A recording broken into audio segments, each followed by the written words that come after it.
didn't see you there. Would you guys like to set sail on this ocean of flavor with me? I'll be your captain. I'm Steve Harrington. And I'm Colin. And I'm Doug, filling in for Whitney, who's on break. And this is Scoops Ahoy, a Stranger Things podcast where we go week by week, chapter by chapter, taking a look at every episode of Stranger Things. We're still in the deep dark void, waiting for season 5. And this time we are doing another top 5 episode, ranking our favorite chapters from season 4. Absolutely. We got 9 to choose from. So let's for those of us who haven't watched in, the past 3 days or so, here's a little recap of the chapters from season 4. Chapter 1 was the Hellfire Club. Brenner does a crossword, and then there's a massacre. Elle has diorama drama with Angela. There's a pep rally. Mike and Dustin try to find a D&D replacement. Joyce gets the Russian doll in the mail. Chrissy meets Eddie in the woods. Erica wins D&D. Lucas wins hoops, and Vecna snaps Chrissy. So that's Chapter 1, the Hellfire Club. Chapter 2, Vecna's Curse. Hopper is tortured in Russia. Mike and Murray both land in California. There's a schmack at the Rinkomania. Murray and Joyce call Enzo. Steve, Robin, Dustin, and Max search for Eddie. Nancy and Fred investigate at the trailer park. The gang finds Eddie at Reefer Rick's, and Vecna snaps Fred. Chapter 3, The Monster and the Superhero. Sullivan confronts Owens in Nevada. The Cali crew enjoy Murray's risotto. Jason and his goons hunt for Eddie. Elle gets arrested and sent off to jail, but Owens saves the day. Murray and Joyce fly to Alaska. Owens and Elle spend quality time at the diner, and Max sees the clock ticking in the school hall. Chapter 4, Dear Billy. Max writes everyone their letters. Nancy and Robin interview Victor Creel at Pennhurst. Murray and Joyce meet Yuri, who promptly poisons them. The tracking shots shootout happens in Cali. Hopper escapes to Yuri's safe house, but is recaptured. Max gets levitated and dragged into the Red World, but escapes. Chapter 5, The Nina Project. Elle remembers the friendly orderly in the Rainbow Room. Murray's sweet karate moves take out Yuri on the plane, which then crashes. The Cali boys bury Harmon and get the Nina Project phone number. Hopper tells Enzo about his Agent Orange days. Vecna snaps Patrick, and Elle agrees to hang with Brenner in the bunker. Chapter 6, The Dive. Sullivan tortures Agent Wallace. The Cali boys meet with Susie, who finds the bunker for them. Joyce and Murray tie up Yuri and go to the church. Hopper and the prisoners have a nice meal. Elle remembers the massacre, and Steve and company find the Watergate. And then Chapter 7, The Massacre at Hawkins' Lab. Robin, Eddie, Steve, and Nancy fight the Demobats. Wallace tells Sullivan where to find Elle. Chief Powell questions the kids, starting with Max. Murray, Joyce, and Yuri go back to the prison. The kids all have some fun with Lightbright. The prisoners fight the Demogorgon, and Joyce and Hopper reunite. Elle learns the truth about VH1, and Nancy is sucked in and learns all about him too. So that was the end of the first part. And then the second part were the last 2 chapters, starting with Chapter 8, which was Papa. Nancy tells the gang what she saw. Hopper, Joyce, and Murray find the Demodog on the prison table and then escape in the van. Elle levitates the tank. The gang steals the RV and hits up the war zone. Will shows Mike his lovely painting. Sullivan gets into the bunker and handcuffs Owens. Brenner is shot and killed. Elle crashes the chopper. And the gang gets ready to fight at the Creel house. And then we wrap things up with Chapter 9, The Piggyback. Jopper happens. Yuri fixes Katinka. The Cali crew set up the pizza dough freezer for Elle. Phase 1, but Jason ruins everything. Phase 2, Vecna takes Max. Phase 3, Eddie plays Metallica. Max has snowball nightmares. Elle arrives, but Vecna tosses her into the Red World. Steve, Robin, and Nancy are caught by tentacles. Eddie is killed. Max is snapped. Murray barbecues the Demodogs. And then Phase 4, Vecna is burned and shot and then disappears. Hawkins gets torn to bits. 2 days later, Robin and Vicky make sandwiches. Dustin tells Uncle Wayne about his hero nephew, and the gang cleans the cabin. Hopper and Elle reunite, and everyone watches Hawkins burn. So those are your chapters for season 4. So What a season. what a season, right? Good gracious. Yeah, it's awesome. Yeah, I think it's my favorite. yeah, it was. I always make the comparison of, picking your favorite child or your favorite flavor of ice cream, or your least favorite child or least. I mean, it's all so good. I mean, this season, I think kind of harken back more to season one, not so much I mean, season one was very obviously, kind of bare bones because they didn't have the budget or anything like that. But Sure. there was a lot of, everybody coming together. And I think, by the end of season four, we finally get that and they all come back together, which is where I'm hoping season five is going to go, that it's all going to be kind of all hands on deck, and not somebody in Russia, somebody in California, Yes. somebody in Indiana, they all come together. So I did like that at the end when, they all came back together. So yeah, it Yeah, I think was, we're gonna get that. Seems like it's gonna be Hawkins centric. yeah, I do Should be too. fun. I think it'll be really good. So we went through and ranked our top three. Top three. Even though it's top five, we did top three. So uh I mean, everybody knows what my favorite one is. It's probably my favorite episode of the whole series. But for number three, I went with chapter one, the Hellfire Club. And I think a lot of it was, the excitement of just being back. Sure.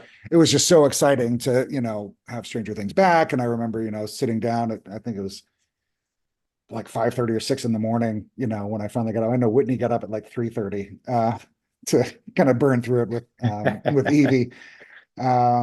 But I think that was really cool. And then, there are a lot of good, funny bits in it too. The scene with Mike and Dustin going through the school trying to find the replacement for Lucas at Dungeons and Dragons and kind of interviewing everybody. And then Dustin and Max's interplay with it, she's being sarcastic, bit, which is just great.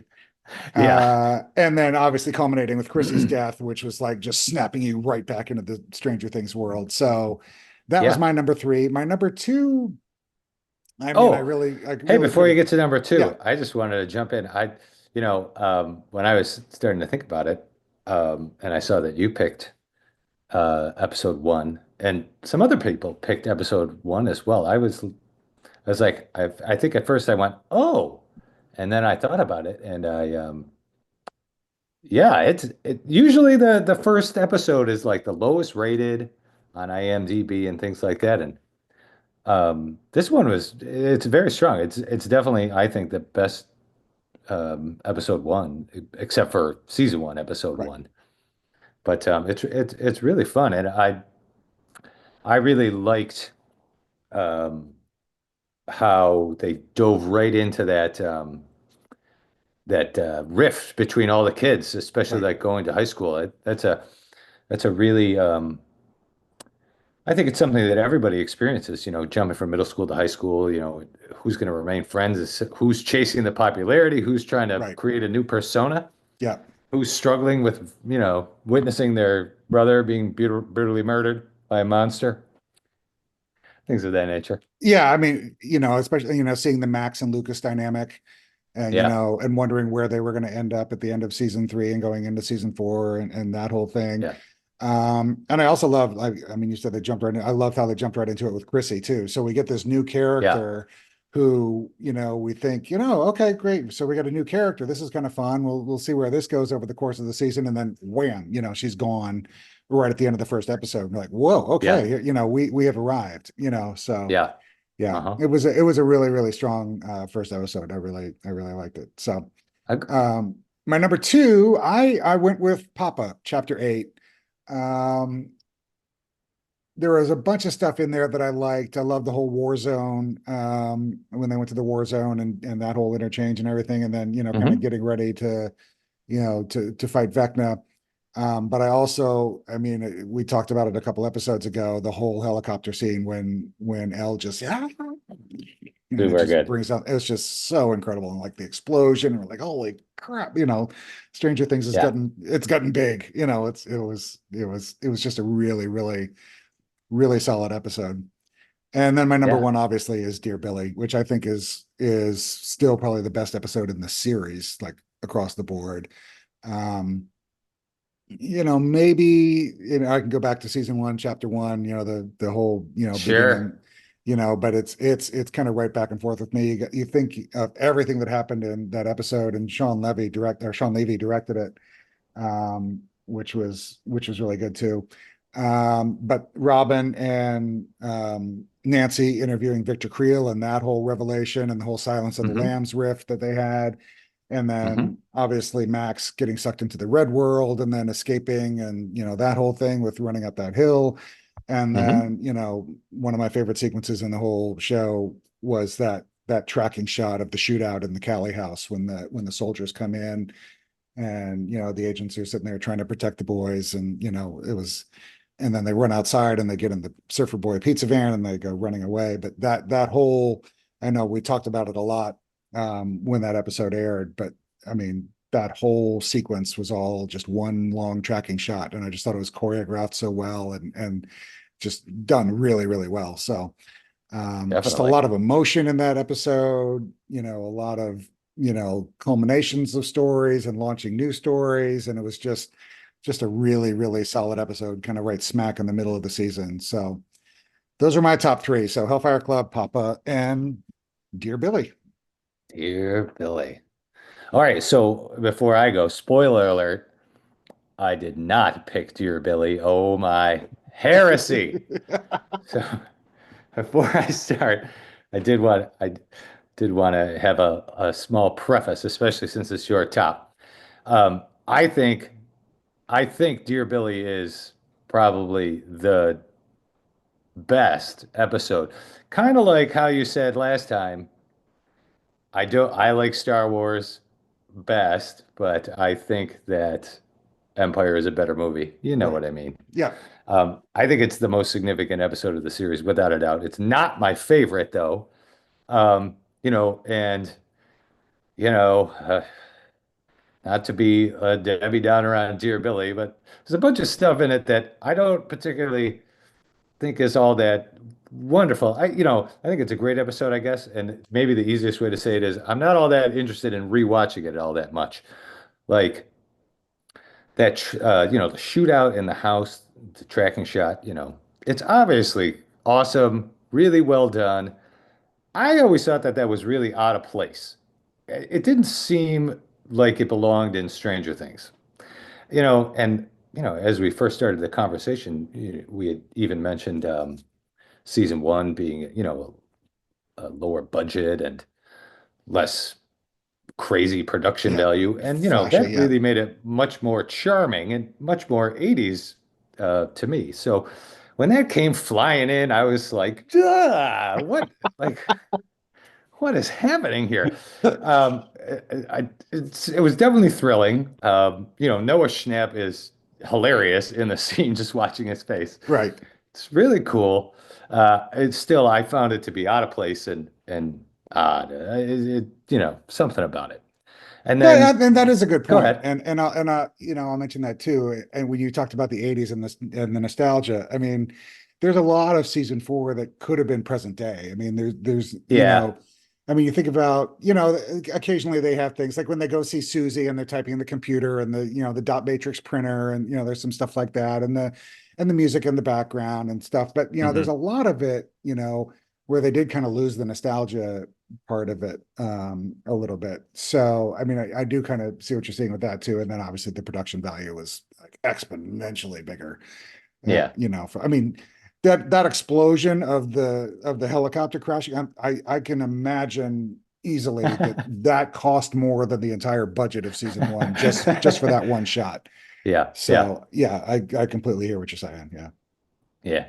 And then like I really liked the Silence of the Lambs scene, but I always felt that that was a bit long. Like it really dragged out.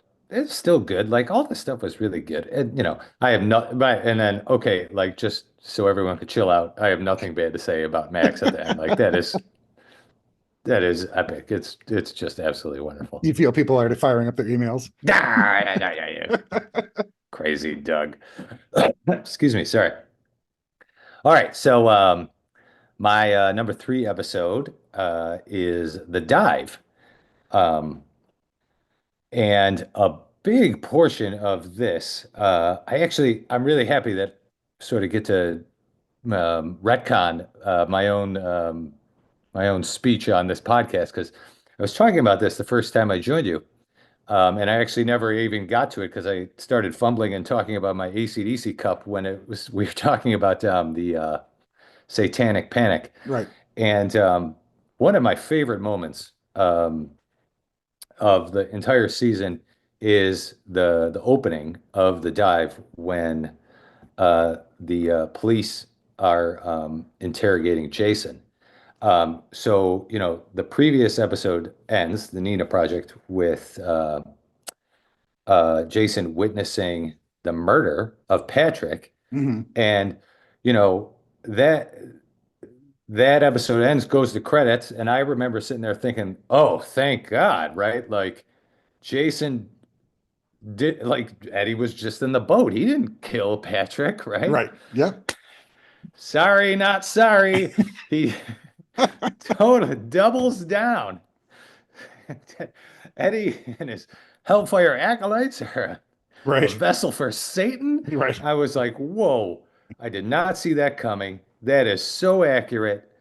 That really floored me. I mean, uh, it's it's the whole scene is nothing all that dramatic or anything like that. I mean, it is probably my number three moment behind, Max and, Master of Puppets in the entire season. I was, Right.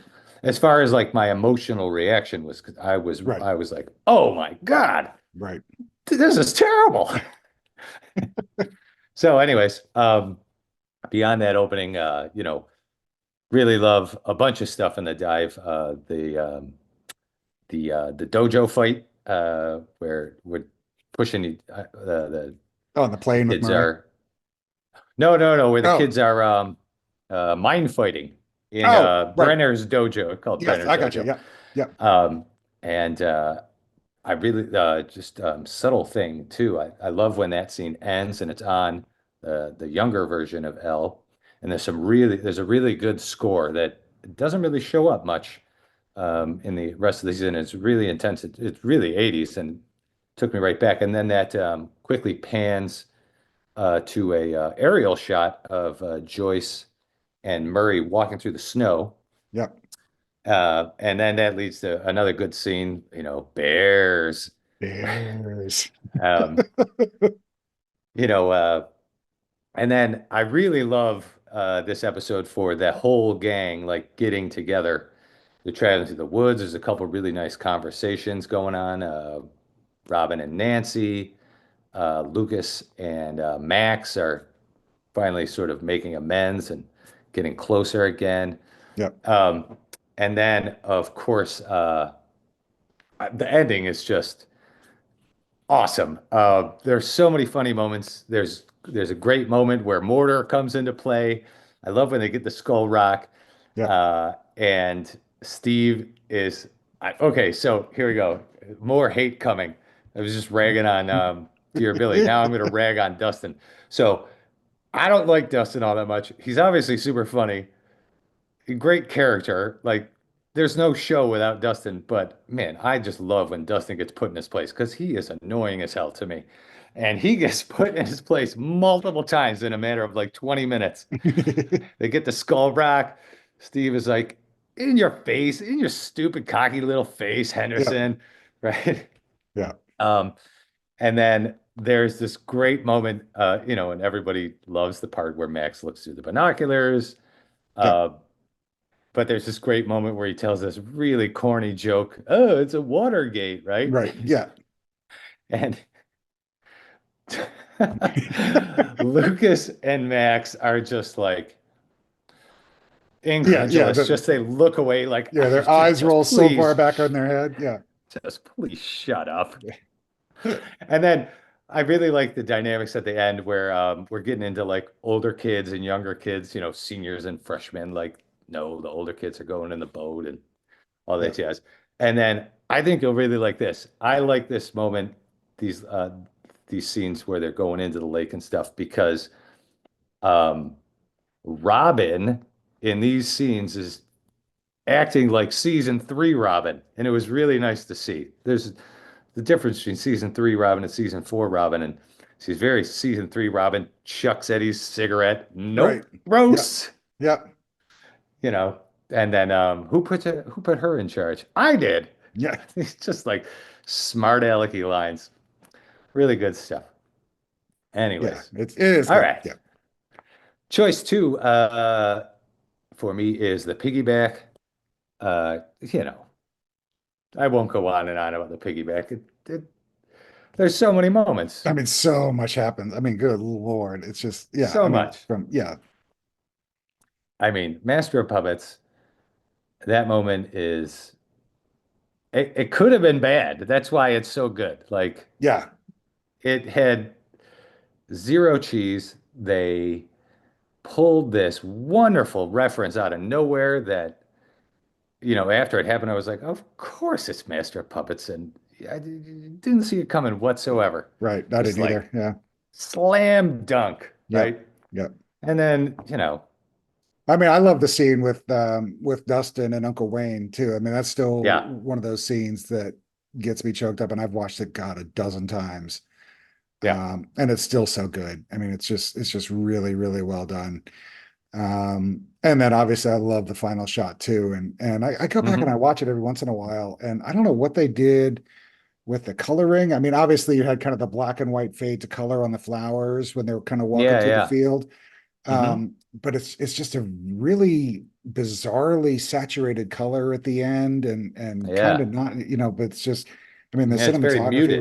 was really, yeah, muted but Yeah. still saturated. It's kind of a That's a weird, yes. As yeah, I said, muted, I was like, but still saturated. And yeah, yeah. yeah, it's very But yeah, interesting. it's It's really, very I mean, cool. even the bit with Holly, looking out the window, going, it's snowing, I mean, Yeah. just like little bits like that, I think are really good. So yeah, that's certainly a good choice. Oh yeah. And then, I was about to say when you said Dustin and Eddie's uncle, right? Like, I mean, there's at least three massive tear-jerking scenes that are Yeah. difficult to watch every single Right. time. Yeah. And Not the least of which you is know, Eddie dying, but yeah, obviously. Yeah. right. Yeah. Yeah, I feel like each time I watch it, one of them hits me and then the other one doesn't. And, it's just, Yep. No, it's and true. then, you know, I can never get enough of that sequence where it's climaxing and the running up the hill mashup with the Stranger Things theme is rolling and Right. Yeah. Nancy is unloading the shotgun into Vecna and just it's like Yeah. this is That's crazy. It is good. uh I really wish they had kind of released that as a song. And I know it's kind of, there's like versions of it out there and stuff, but I mean, yeah, yeah. it's just so well done. Yeah, totally. Yep. And my number one episode, I've mentioned it a couple times in the last few podcast episodes. It's Papa. Can't get enough of the end with the helicopter. Can't get enough of 11 telling Papa to go to hell. Right. You know, I really like the end shot is just so nice with the magic hour coming through the Winnebago. There's Yeah. really nice scenes as they're prepping for battle, making their weapons. Everyone's bonding. Nancy, of course, is committing a felony, making the sawed off. Yeah. Real good stuff. Yeah. And, That Separate Ways remix is so good.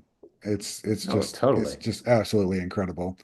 And they teased it obviously in the trailer, so we heard it there first, but to like see it, as they're in the Winnebago, it's crazy. Yeah. Oh, yeah. It's super nice. And all right, here we go. Like, I'm throwing out some controversial takes, not to get controversial, but I like the scene with Will giving Mike the painting is very powerful. Um, you know, I feel like there was, pushback on it with, younger folks' sentiment and not understanding it, and which I totally understand. Yeah.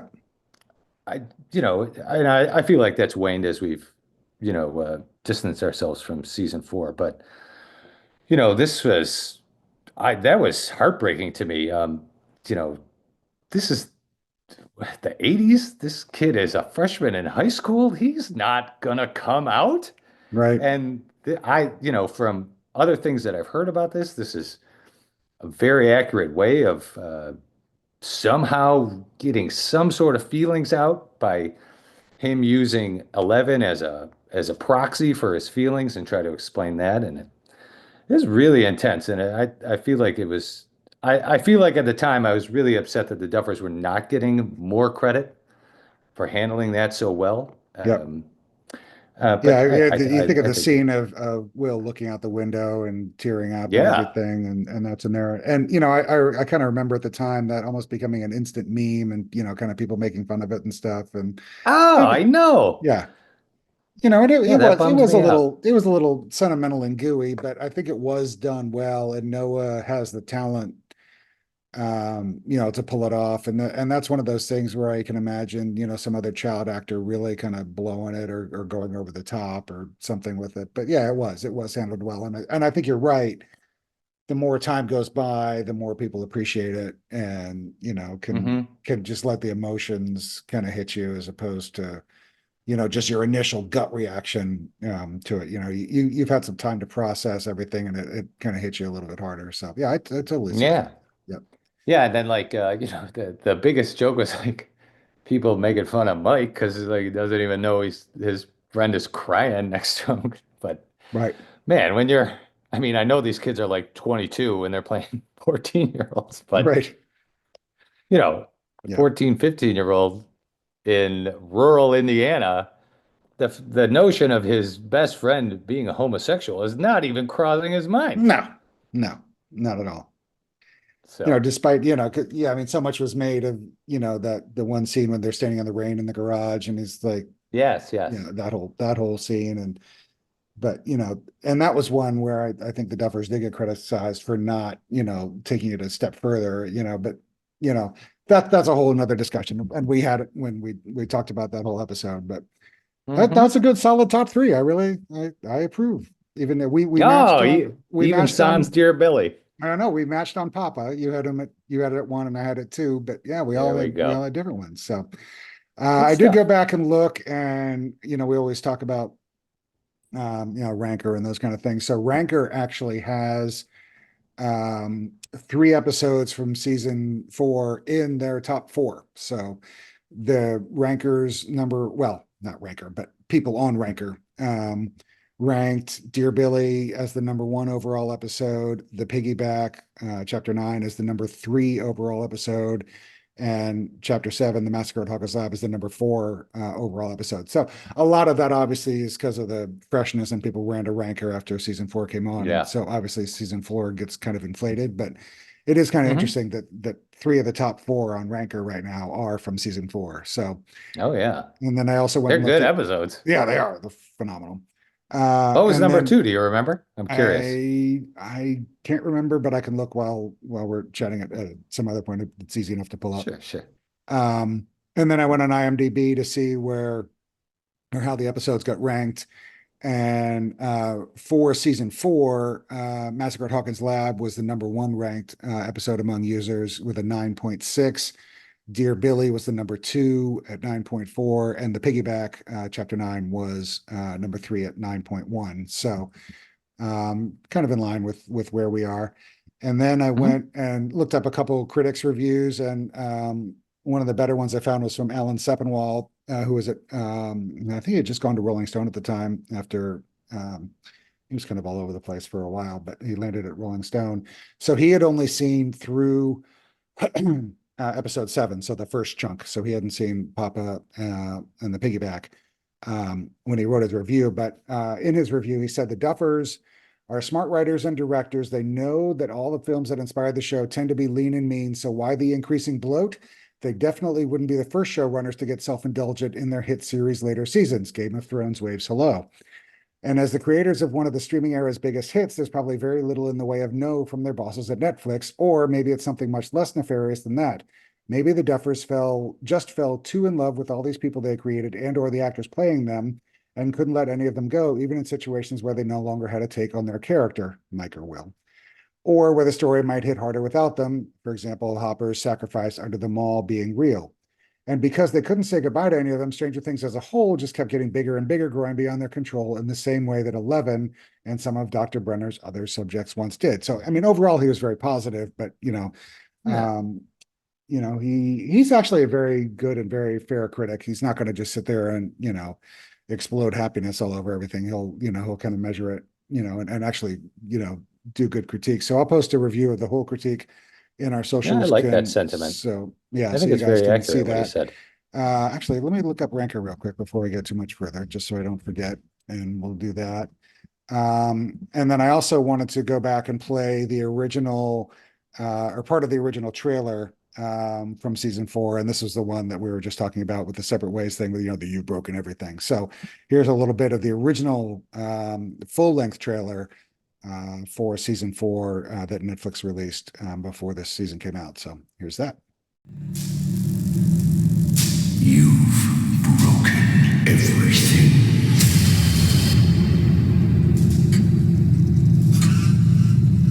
Your suffering is almost at an end.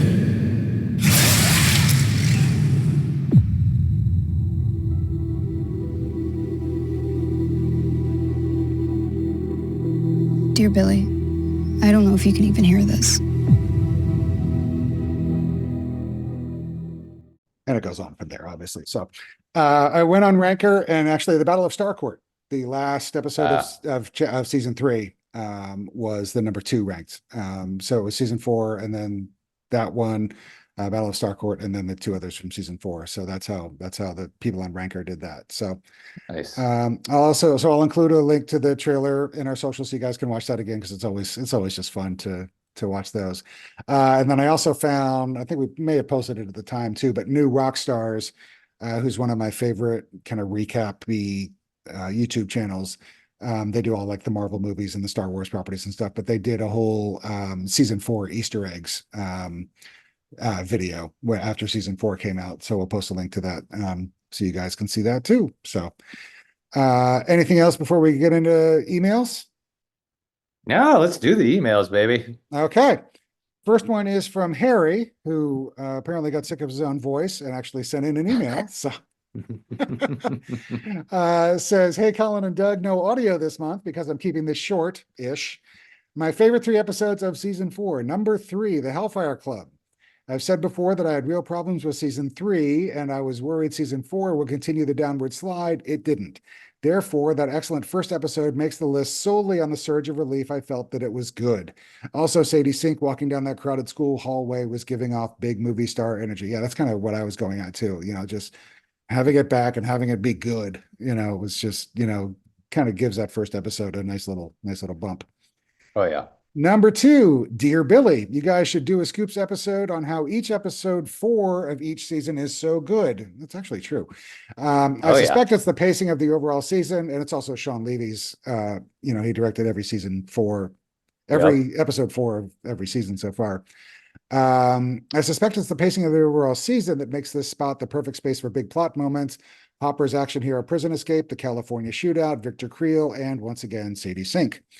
Number 1, The Massacre at Hawkins Lab. I used to watch shows with a friend with a really annoying habit. On the show, a doorbell would ring and he'd say, it's a psychiatrist. Then the lead character would open the door and my buddy would say, told you. And I used to get so aggravated because of course it's a psychiatrist. I knew it was time for the psychiatrist to come back, stop reminding me how predictable all of this is. But Massacre managed to surprise me in a very real, how did I not see that moment? That's a rare feeling for me and it made me very happy. That's it.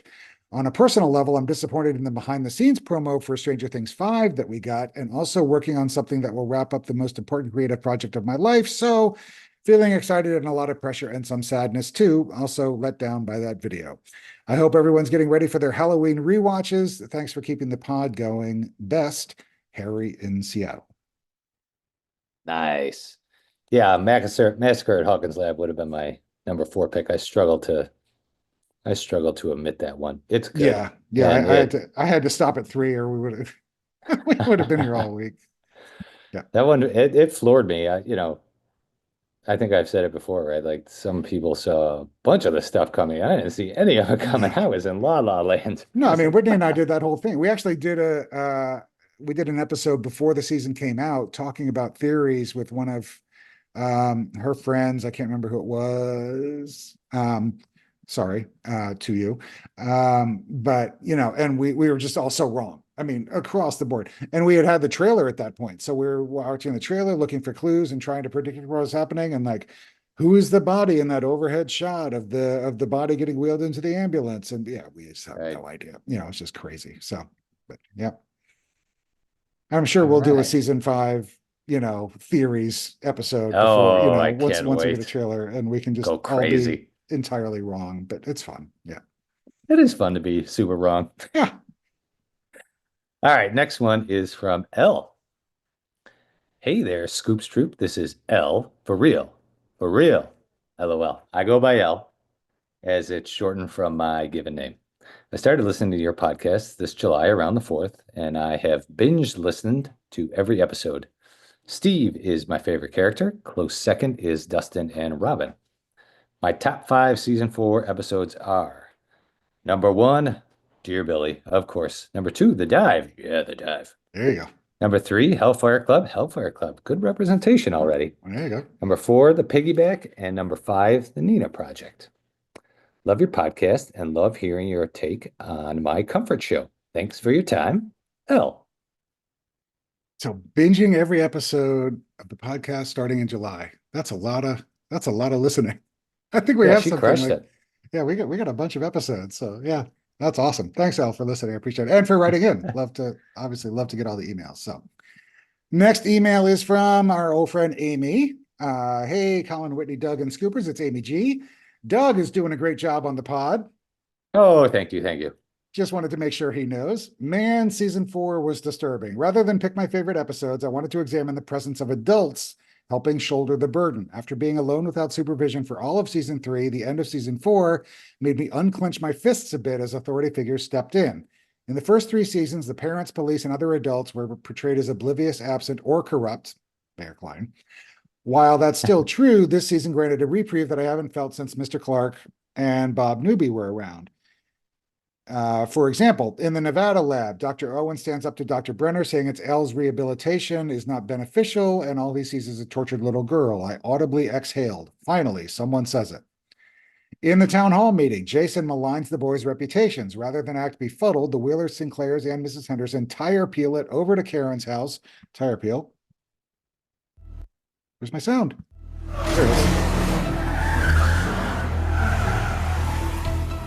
When they slammed those car doors in coordinated succession, I felt the onset of teamwork and unity as they prepared to defend their children.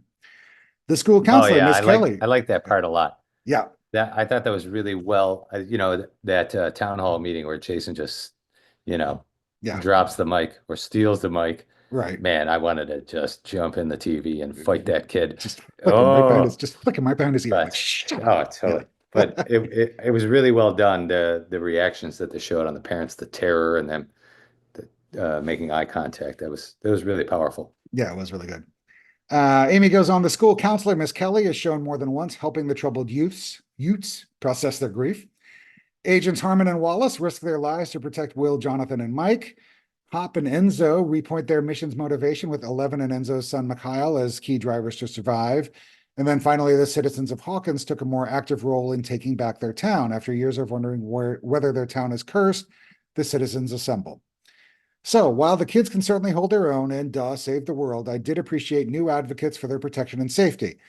Thanks, you guys, for continuing to publish episodes during the void. I don't want to lose my enthusiasm for this series just because no new TV episodes are airing. You guys are carrying the fans. Oh. Thank you for your service, Amy G. in Illinois. Thank you, Amy. I appreciate it. Thank you for your service. Thank you for your service. We are heroes, Colin. We are. All right.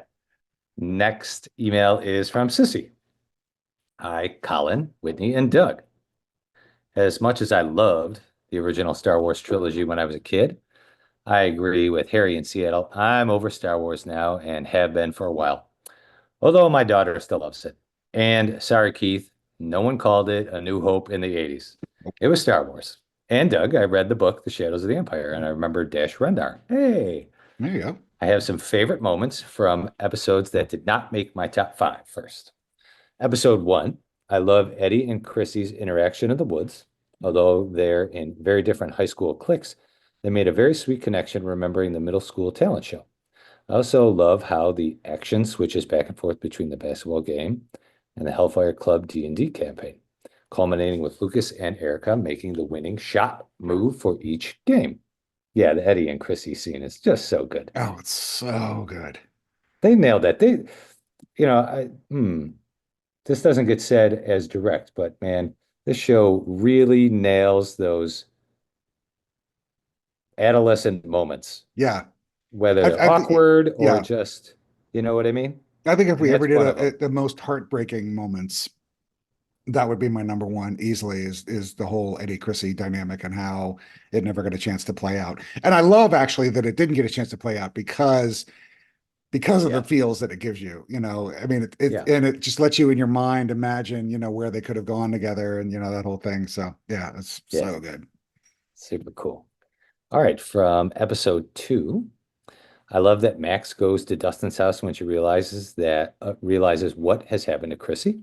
And after they find Eddie and ask him what happened, he says, "You won't believe me." And Max replies, "Try us." Yeah. I love that too. That I don't know why, but that always sticks out to me. It hits you. Yeah. Yeah. It's like we've been through the Yeah. shit, dude. We know what's going on. Just tell us Yeah, what yeah. you've seen and we can help you. Yeah. But yeah. Yeah. I like that. I like that when Nancy talked to Wayne Munson, she actually listened to him and what he had to say about Victor Creel instead of automatically blaming Eddie.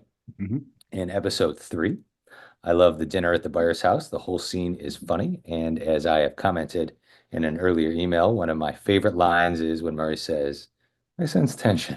Is it the risotto? Everyone hates the risotto. I can't even think of risotto anymore without thinking of that scene. It's so true. hilarious. Yep. I also love when Robin finds the microfiche for the Weekly Watcher with the headline, "Victor Creel claims vengeful demon killed family." That gives them the lead they were looking for. Yep. All right. And here are Sissy's favorite moments, because it appears that our top 5 episodes are basically episodes 4 through 9. Yep. That's 6. Yep. All right. From Dear Billy, Nancy and Robin's trip to Penhurst to see Victor Creel and the reveal that he's played by Robert Englund and his story, creepy and suspenseful, that gives them Henry's backstory. Yep. Episode 6, In the Dive, Susie's brothers and sisters helping to distract Father. Father, that's great. Father. So Susie could use the computer and help find Elle. It was a lot of fun. And I actually liked Susie here, unlike in season 3. Sorry, Colin, but I do not like her making Dustin sing the never-ending story before she told him Planck's constant, because it gave Grigory time to find Hopper and Joyce before they could destroy the machine, and ultimately led to Hopper being captured by the Russians. Oh, we totally talked. I remember Whitney and I talking about that in the episode, how insanely frustrating it was that they had to go through all that and sing it. And had they not sung the song. Now, that being said, I love them singing the song. It's just such a great moment. But but at the same time, it is obscenely frustrating that yes, it took so long that Motorcycle Helmet Guy could come and mess up everything. So yeah, let us also not forget, I'll push back on this theory too. What did they take, about 20 seconds to count down from 3? Yeah. To turn the key? 3, I'm like, turn the damn key! 2, just turn it, Jesus. 2.5. That's Ghostbusters. Yep. And I also, I also love Susie's house too. Yeah. It gets a little silly with, I think I like Susie's house more so for Robin and Eden. That just cracks me up every time. Yeah, Eden is great. Yeah. But it's a good scene with American Tendo and things like that. Right.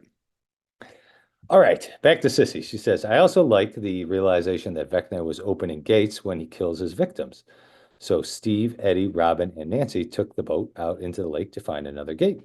Lucas's comment, "Ew, when did Steve get so hairy?" And he's watching to see what happens. Dustin's reply, "I know, right? I told him he needs to tame that jungle, but he claims the ladies dig it." And Max grabbing the binoculars saying, "Let me see," before Steve dives into the lake to check out the water gate. So funny. Absolutely. Good stuff. Yeah, I'm going back on the dive too. One thing that a general thing that I really like about the dive is that it's an episode where, the mystery kept compiling, and during the dive, a lot of things are being solved, and it's really starting to come together, especially with Hopper. Yep. The Russia plot, especially in the prison with Hopper, was really dragging, in my opinion. And this is where it starts to be like, okay, we're getting somewhere finally. Here we go. Yep. So that was relieving to me. Yeah, I agree. All right, excuse me. All right, so from episode 7 and 9, Steve fighting off the Demobats, give him a weapon, and he is an awesome monster hunter. And yes, I know he had help. Dustin and Lucas and Erica realizing that Steve, Nancy, Eddie, and Robin did go through the gate, and Steve hearing Dustin while he was in the Wheeler's house in the Upside Down, leading to the use of the light bright to communicate between the two groups. And both groups riding bikes to Eddie's trailer when Dustin helps them get back to Hawkins. Still one of my Always favorite good. shots. It's really good. The Yep. turning over shot. Yeah, that's so good. Yep.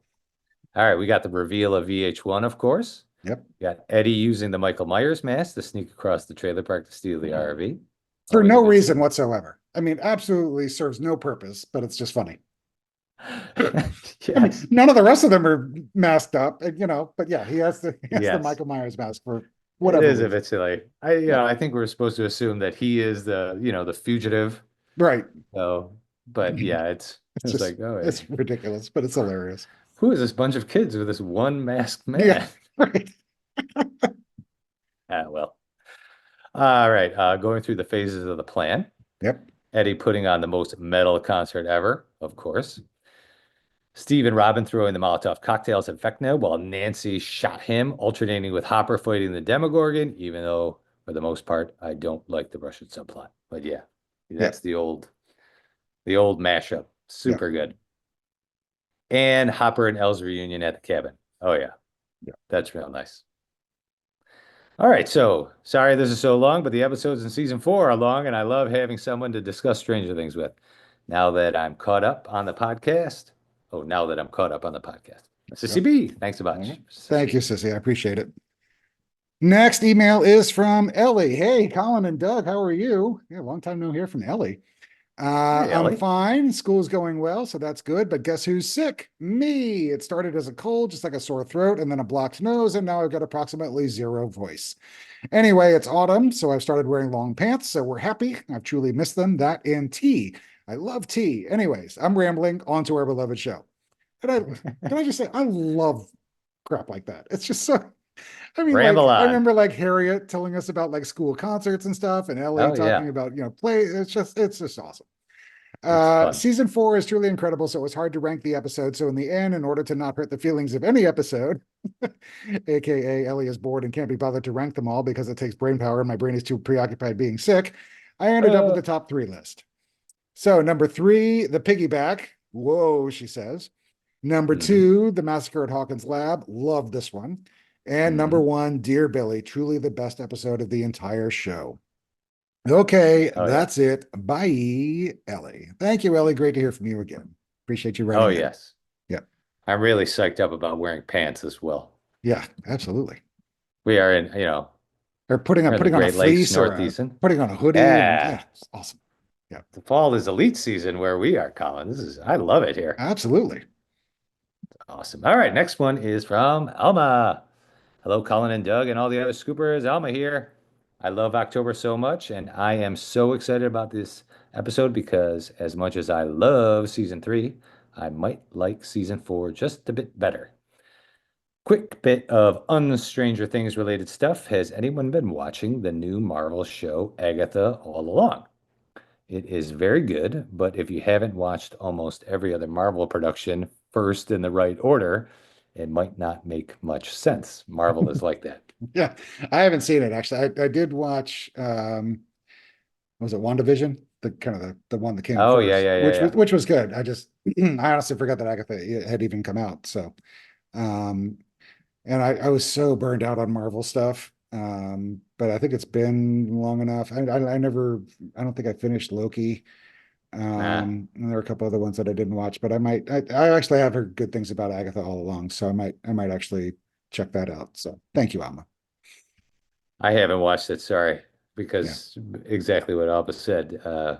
I'm not interested in trying to keep track of all these Yeah, stories. there's just so much like Easter egg. I mean, that's I mean, I would get done watching an episode and I'd have to like run to New Rock Stars or something like that just to and they would spend a half an hour telling me everything I missed or was oblivious to. I'm like, okay, sure, thanks. Yes. All right, here is her list. Number 3, The Massacre at Hawkins Lab. This episode is great. I can never forget how exciting it was to watch that scene where we learned what really happened in the lab for the first time. I was in shock and awe of how amazing this show is. Also, I love the scene with Steve, Eddie, Robin, and Nancy communicating with Dustin, Lucas, and Erica through the light bright. Yeah, that's super great. Never gets old. So funny. And we can't forget about Murray miraculously transforming into Yuri and absolutely nailing it. Yep. Obviously, there is a lot more to this episode, but I don't want this email to be too long, so I'll stop there. Yeah, Murray is Yuri. I like a lot. Yeah, yeah. And I do, we talked briefly about the light bright scene, but I keep thinking about Eddie going, hi, when Oh, get, yeah. hi. This Like, show we is got really through to good him. for those Hi. little tiny things like that. Yeah, Hi. it's so good, Yeah, he yeah. leans in. Hi. Hi. Yeah, hi. That's good stuff. All right, number 2 is Vecna's Curse. This episode is amazing because, of course, poor Chrissy is dead, and now Eddie is the main suspect of her murder. I absolutely love the scene where Robin, Dustin, and Steve figure out where Eddie is hiding. Also, I love the whole thing with Fred, except where he dies because he's just a pretty good character. I do think his death deserves a little more attention because he kind of died. They found the body, and that was kind of it. No one thought about him again. No one was concerned about the massive gate in the middle of the road, and not even Nancy seemed too concerned once he was confirmed dead and all. Yeah, justice for Fred. Right? Yeah. All this crap with justice for Barb. Yeah, what about poor Fred? Now, granted, there was a little bit, there were some other things going on. A lot going on. But yeah. For sure. And number 1, of course, Dear Billy. This episode is actually so amazing. I haven't seen The Silence of the Lambs, but I know that the scene with Nancy and Robin talking to Victor Creel is a clear reference to that. And I just love that flashback where Victor is talking about the curse and stuff, and Nancy and Robin figure out how to save Max. Then there's that scene where Max escapes Vecna, which is amazing. And I could go on and on about that episode for a while. So I will just leave it at that, but there is so much more that makes that episode so great. Indeed. Yeah. Okay, that's probably not all I have to say. Okay, that's probably not all I have to say about season 4, but that should be enough for now. Here is your monthly dose of Stranger Things memes. And Yeah, so Elma sent in, and we'll post it up on our socials too, but you guys can see it here on YouTube if you're watching along. It's a great, I had actually seen this one before, but it's a great meme of really old kind of medieval era portraits of two guys. And it says Will and Mike having a serious conversation without once mentioning their haircuts. And it's really kind of freaky how both of these guys, one has Will's haircut and one has Mike's haircut. And it's just really, really funny. So guys, check that out on the socials and on YouTube. It's just really, really good. So, okay, we got a couple other emails, non-season 4 related. So we'll get through those real quick. The first one is from Jordan. Hi, Colin and Whitney, if you're listening, and Doug. My name is Jordan. I'm in my early 30s from California and a big Stranger Things fan. I started watching the show 2 months after it aired in July of 2016 and was instantly hooked. I tend to rewatch each season around the time of the year the season portrays. So season 3 around the 4th of July, etc. The summer I was dying for more Stranger Things, being in this waiting period for season 5. We call it the Deep Dark Void. So I sought out podcasts and found y'all's. I love your show and have binged all episodes. I was relieved to hear that there are other nerds out there like me when it comes to this show. I've been taking mental notes since listening, and here are some of my favorite responses to you guys' various episodes. And Jordan actually mentioned that it's a very long email and that we could split it into a couple. So I'm just going to kind of do the first half and we'll save the rest for a later episode. So Jordan's top characters: Nancy Hopper, Steve, and Dustin. Hoppy. I also have to include Max because she's a baddie and a redhead like me. Natalia Dyer is a couple years younger than me in real life, and I think she's the cutest and very dynamic with her character. These boys are also just the best. Then again, I really love all the main characters. I'm not much of a harsh critic when it comes to this show. Carmen Cuba worked some magic on casting this show for sure. Absolutely. We've talked about Carmen before in the past. She's just I don't know if she's really good or struck gold or both, but yeah, I mean the casting for the show is incredible. Then Jordan goes on ranking the seasons from best to worst, and she goes in the order 1, 2, 3, 4. Like you said, it's like picking your favorite child or least favorite child. I love all the seasons, but season 1 is the greatest always. The look and feel transports you to that time, plus the suspense of not knowing what the monster looks like for the majority of the season made it thrilling. Season 2, I'm obsessed with it because I love Halloween. The addition of Sean Astin was a treat, as well as Max. We needed more female energy in that party. I dressed up as Max for Halloween days after season 2 came out. I also love all the Hopper and Elle screen time. Season 3, it's fun, but I understand why it's disliked. It's just very different than the first 2 seasons. I believe that because it's very vibrant and shot like the 80s in summertime. Plus, it being a more goofy season at times is what drew in a younger crowd to start liking the show. And then finally, Jordan says, season 4 is amazing too, but there are too many storylines to follow. And I too love it when the gang is all together. The whole premise is very dark and sad as well. And then finally, she says, responding to the needle drops and the songs in the series, incredible soundtrack all around, but I'll try to mention a few that I don't think were mentioned much. Her first favorite she mentioned is I Melt With You by Modern English, which is the one that's playing back in episode 2 of season 1 at Steve's pool party. Mesh and lace. I'll stop the world and melt with you. You've seen the difference and it's getting better. Such a good song. I love that needle drop so much. She also mentions Raise a Little Hell by Troopers, and this is the one that's playing when Steve opens the door when Nancy and Barb get to his house for the party.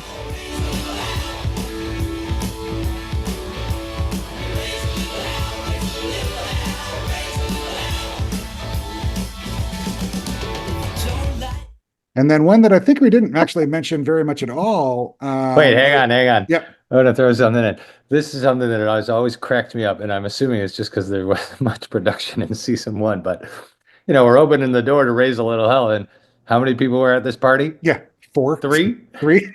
Yeah. Plus 2 more showed up. Yeah, and then you fast forward to the Halloween party, and it's like, toga party and all that kind of stuff. Yeah. It's hilarious. Yeah.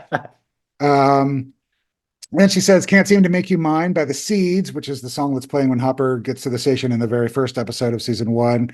That's kind of playing in the background. Psycho Killer by the Talking Heads, which is in season 2 of episode 4 when Jason's rallying his troops together to go out and hunt for Eddie. And then she also mentions She's Got You by Patsy Cline, which is playing in season 3 when Hopper is looking sweetly at Joyce and Melvolds. The song is pretty sad, she says, if you actually listen to the lyrics, but it was played over him in a way that was saying she's got his attention in such a sweet moment. And then the last one she mentions is one of my favorite needle drops from the series, and that's Atmosphere by Joy Division, which is playing when Joyce goes out to the shed to grab the axe in chapter 4 of season 1, waiting for the monster to come back. It's a badass move by Joyce with this song playing. And I won't sing anymore, but I'm tempted.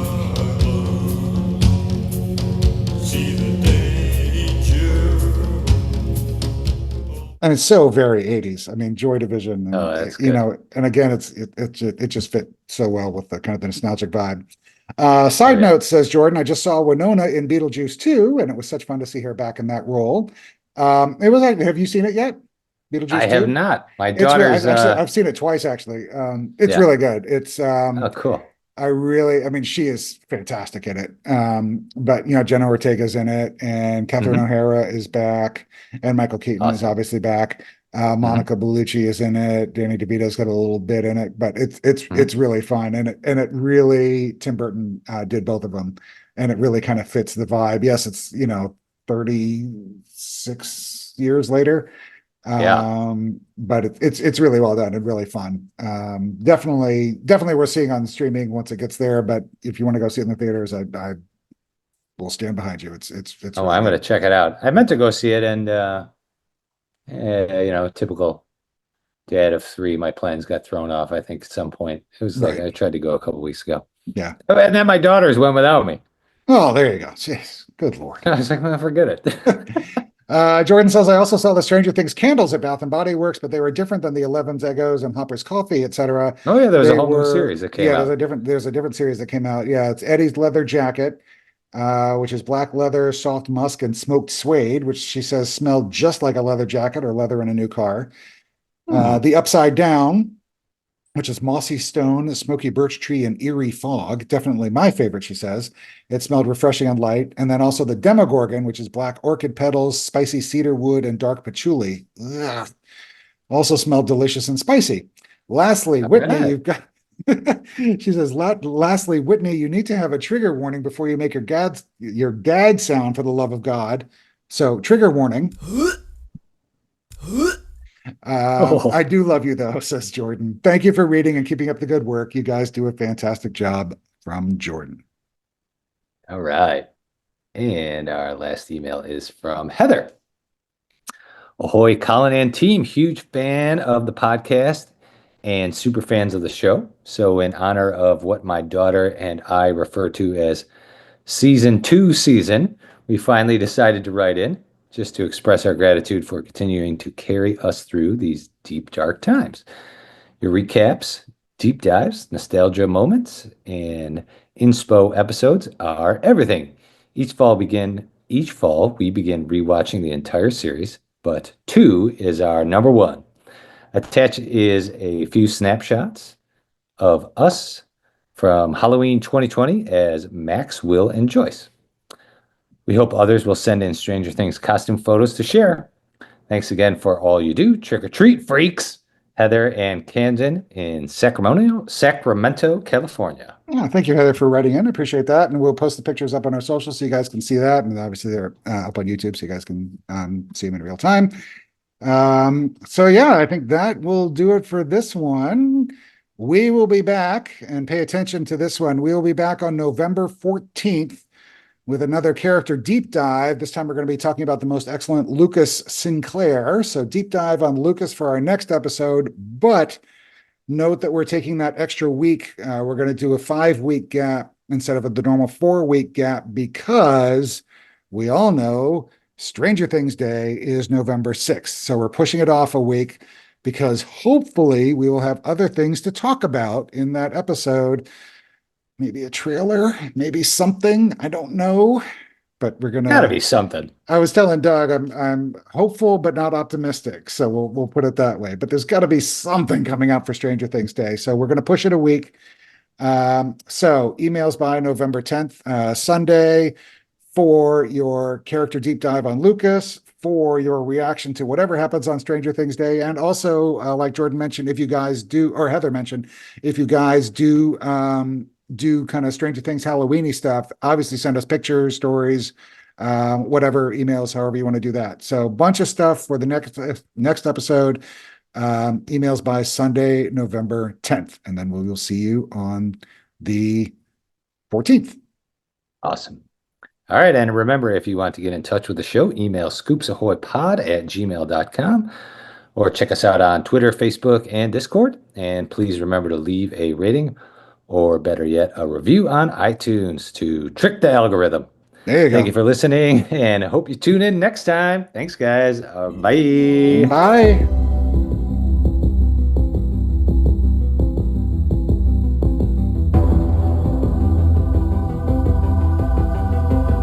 Stranger Things audio clips and official score are property of Netflix. Incidental music by Blue Mount Score from Pixabay.